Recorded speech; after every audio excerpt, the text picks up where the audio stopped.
Hello students, thermodynamics में आज आप जोईशुं कॉन्स्टન્ટ वॉल्यूम प्रोसेस। हवे कॉन्स्टન્ટ वॉल्यूम प्रोसेस जेने आइसोबेरिक प्रोसेस पण कहेवाय छे। सौथी पहला तो कॉन्स्टન્ટ वॉल्यूम प्रोसेस एटले शुं? Process in which volume of ideal gas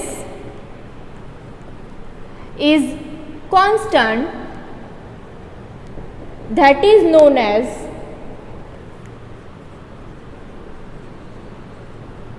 constant volume process। जे प्रक्रिया में आदर्श वायुनु कद अचल रहतुं होय तेने शुं कहेवाय छे? अचल कदनी प्रक्रिया। हवे आपणे आज कॉन्स्टન્ટ वॉल्यूम प्रोसेस है एनी माटे पीवीटी रिलेशन, एना पछी वर्क डन, एना पछी हीट ट्रांसफर अने इंटरनल एनर्जी में जे फेरफार थाय छे आ चारे चारनी फॉर्म्युला आपणे डिराइव करवानी छे। ओके,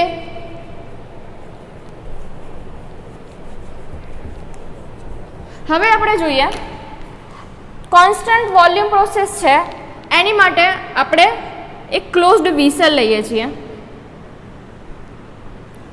अने आज क्लोज्ड विसल है ए क्लोज्ड विसल में कॉन्स्टंट वॉल्यूम पर गैस भरेलो है। आ क्लोज्ड विसल है,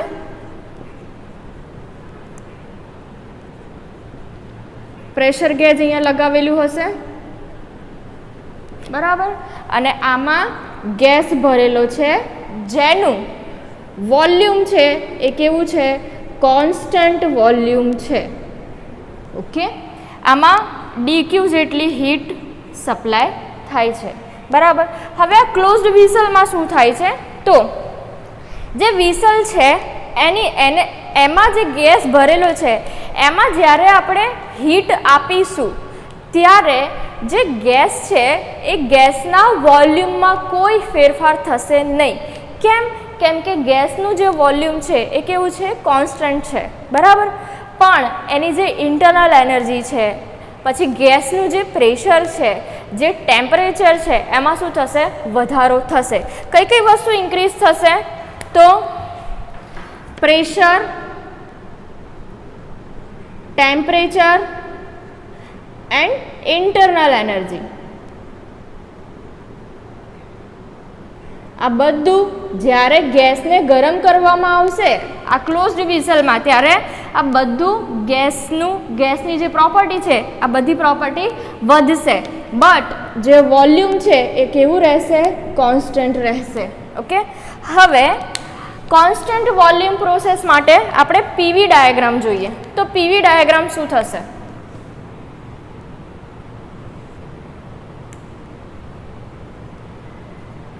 અને ટીએસ ડાયાગ્રામ જોઈએ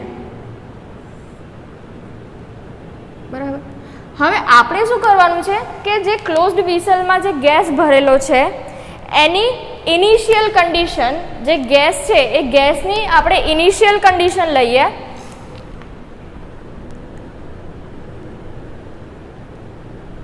વન અને ફાઇનલ સ્ટેટ એને ગરમ કર્યા પછી એનું ફાઇનલ સ્ટેટ થાય છે, फाइनल कंडीशन थाय छे ए छे 2। ओके, हवे पीवी और टीएस डायग्राम एनी माटे शुं थशे? तो वॉल्यूम छे ए वॉल्यूम केवुं रहे छे? कॉन्स्टंट रहे छे। मानी लो कि पहला स्टेज पर प्रेशर छे P1 अने वॉल्यूम छे अहींया V1। वॉल्यूम तो कॉन्स्टंट छे एटले ग्राफ में कोई चेन्ज आवशे नहीं। 1 થી 2 स्टेट में थाय छे, जाय छे त्यारे एनु जे प्रेशर है प्रेशर में शू थाय छे? वधारो थाय छे बराबर। आ 1 થી 2 प्रोसेस कॉन्स्टंट वॉल्यूम ज्यारे प्रोसेस होय त्यारे पीवी डायग्राम में शू आवशे? एक वर्टिकल लाइन आवशे बराबर। आ जस्ट खाली एक माप लेवा माटे तमने बताड्युं छे अने वॉल्यूम कॉन्स्टंट है एटला माटे फक्त वर्टिकल लाइन ड्रॉ करी छे। अने टीएस डायग्राम शू थशे? टीएस एटले के टेम्परेचर, टी एटले के टेम्परेचर अने एस एटले के एंट्रोपी। तो एनो जे ग्राफ है ये आवी रीते बनशे कर्व शेप में बराबर। कंडीशन 1 माटेनु टेम्परेचर T1, वॉल्यूम कॉन्स्टंट है, અને 2 માટેનું ટેમ્પરેચર T2। હવે અહીંયા તમે જોશો કે પહેલા સ્ટેજમાં જે ટેમ્પરેચર T1 હતું એની કમ્પેરમાં બીજા સ્ટેજનું જે ટેમ્પરેચર T2 છે કેવું છે, વધારે છે. ધેટ મીન્સ ટેમ્પરેચરમાં વધારો થાય છે. જોડે જોડે જે એન્ટ્રોપી છે એ પહેલા સ્ટેજમાં S1 હતી અને બીજા સ્ટેજમાં શું છે, S2 છે. ધેટ મીન્સ એન્ટ્રોપીમાં પણ શું થાય છે, વધારો થાય છે. ઓકે, હવે આપણે જોઈએ PVT relation for constant volume process. PVT relation. હવે આની માટે PVT રિલેશન શું થશે, તો આપણને ફોર્મ્યુલા ખબર છે, બધા માટે તમારે ફોર્મ્યુલા આ રીતની જ લેવાની છે.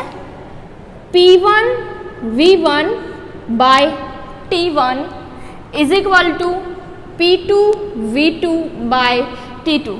બોયલ્સ ગેલ્યુસેક અને ચાર્લ્સનો નિયમ આપણે ત્રણે ભેગો લખી દેવાનો છે.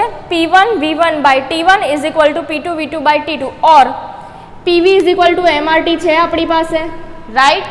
હવે માસ અને R બંને કોન્સ્ટન્ટ છે તો PV by T is equal to MR લખી શકાય, બરાબર. તો અહીંયા ફર્સ્ટ કન્ડિશન જે છે એ ફર્સ્ટ કન્ડિશન પર પ્રેશર લઈએ છીએ આપણે P1, વોલ્યુમ છે V1, ટેમ્પરેચર છે T1. ઓકે, અને જે ફાઇનલ કન્ડિશન છે 2, એની એ દરમિયાન ગેસનું જે પ્રેશર છે એ P2 છે, વોલ્યુમ છે V2 અને ટેમ્પરેચર છે T2. ઓકે, તો PV is equal to MRT પરથી આ આવ્યું છે PV બાય T. હવે આપણને ખબર છે કે ભાઈ પ્રોસેસ છે એ પ્રોસેસ કઈ છે, કોન્સ્ટન્ટ વોલ્યુમ છે. That means V1 is equal two શું થશે, V2 થશે, બરાબર. તો આ બંનેને આપણે કેન્સલ કરી શકીએ. તો PVT રિલેશન કોન્સ્ટન્ટ વોલ્યુમ માટે શું થશે, P1 by T1 is equal to P2 by T2, બરાબર. આ તમારે યાદ રાખવાનું છે. PVT relation for constant volume is P1 by T1 is equal to P2 by T2. હવે આપણે જોઈએ work done during constant volume process.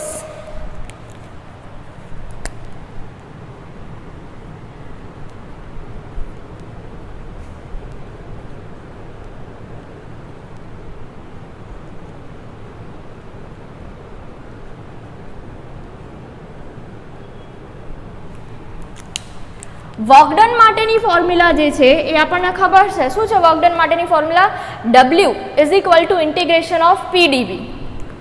W is equal two integration of PdV. અહીંયા બે સ્ટેટ છે 1 એન્ડ 2, એટલા માટે ઇન્ટિગ્રેશનમાં બે લિમિટ તમારે લેવાની, 1 અને 2. હવે આપણને ખબર છે કે પ્રોસેસ છે કેવી છે, કોન્સ્ટન્ટ વોલ્યુમ વાળી પ્રોસેસ છે. કોન્સ્ટન્ટ વોલ્યુમ વાળી પ્રોસેસ હોય તો DV ઇઝ ઇક્વલ ટુ શું થઈ જાય, 0 થઈ જાય.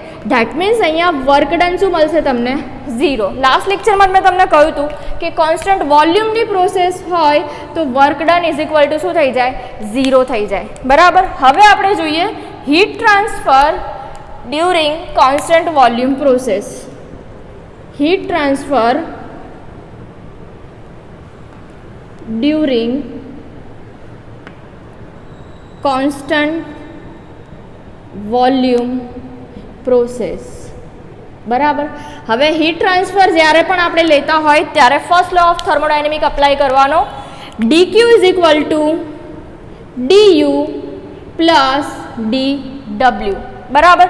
હવે dw વર્ક ડન કેટલું છે, 0 છે, તો હીટ ટ્રાન્સફર કોના જેટલો થશે, du જેટલું થશે. તો dq is equal to du, બરાબર.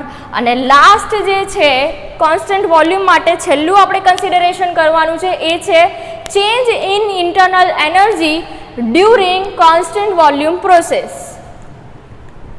Change in internal energy during constant volume process.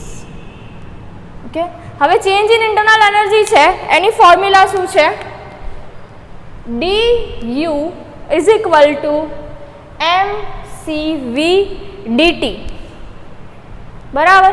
હવે dt અહીંયા ટેમ્પરેચરમાં ફેરફાર કેટલો છે, તો ઇનિશિયલ કન્ડિશન પર ટેમ્પરેચર છે T1 અને ફાઇનલ કન્ડિશન પર છે T2.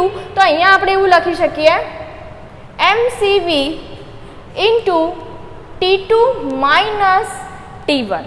ઓકે, હવે આગળ આપણે CP અને CVનું રિલેશન ભણી ગયા છીએ. જો શું છે CP અને CVનું relation? CP minus CV is equal to R and CP by CV is equal to gamma. આને કહેવાય છે એડિયાબેટિક ઇન્ડેક્સ અને આ છે CP અને CV વચ્ચેનું રિલેશન. હવે આ જે ઇક્વેશન છે આમાં આપણે CP ની વેલ્યુ મૂકવાની છે. તો CP ને અહીંયા કરતા કરી દો. CP is equal to gamma into CV. બરાબર. હવે આ જે વેલ્યુ છે આની અંદર આપણે મૂકી દઈએ તો શું મળશે આપણને? gamma into CV minus CV is equal to R. આ વસ્તુ કેમ કરી આપણે? કેમ કે આ જે ઇક્વેશન છે એની અંદર આપણે CV ની વેલ્યુ મૂકવાની છે એટલા માટે. તો અહીંયા CV કોમન નીકળી જશે. CV into gamma minus 1 is equal to R. તો CV જે છે એ CV is equal to શું થશે? R by gamma minus 1. Okay, તો અહીંયા આગળ આ જે વેલ્યુ છે આ વેલ્યુ આપણે મૂકી દેવાની છે આ ઇક્વેશનમાં મૂકી દઈએ. ઓકે, તો આપણને શું મળશે?